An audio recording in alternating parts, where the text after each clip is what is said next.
And now let us work out the final strategy for analysis and interpretation. Genre. Which generic conventions does the text follow? Which conventions does it break? Does it borrow elements from other genres?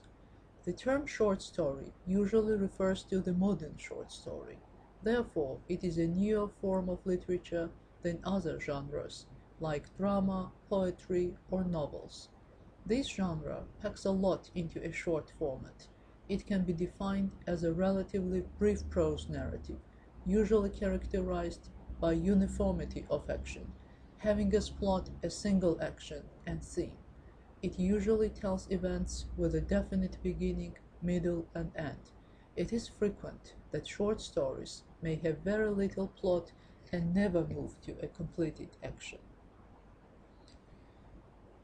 Context. What is the cultural and historical situation in which the text was produced? What is the text worldview? How is this worldview different from the world we live in?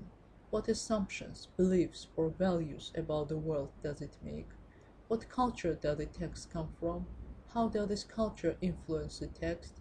What historical period does the text come from? How does this historical period influence the text?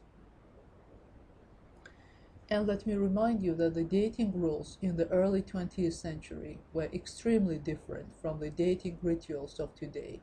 This was especially true among the aristocracy, which observed strict, formal dating rules. Men interested in dating a lady could not just go over to her house to see her. They had to receive permission beforehand. Theme. What concerns or issues does the text raise? Let me remind you that a theme is an idea or message conveyed by a written text. Themes often explore timeless and universal ideas. It is usually the meaning of the text on a more abstract level. The author's point of view and attitude is revealed in the way he develops the theme of the story. Discuss the story according to plot elements. The theme can be understood from the plot, the plan of a literary work comprising a series of incidents or events which are gradually unfolded, and each of the incidents comes out of the preceding one and increases in intensity until the highest point is reached. In other words, the plot is a series of interlinked events in which the characters of the story participate. The short story has one main plot or series of events. There is no room for subplots or other storylines. The plot develops in the following stage: exposition, which is opening of the story, general atmosphere and mood existing at the beginning of the story; rising action, the series of events and conflicts rise and progress intensively, which is called rising action; climax, which is a turning point, the most intense moment; falling action, all of the action which follows the climax is called falling action; resolution or denouement. Denouement is a French word that literally means unraveling the knot.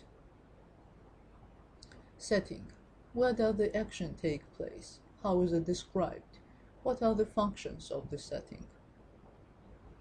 Title. Interpret the title of the story. What is the significance of the title? In the title, O. Henry makes use of metaphor.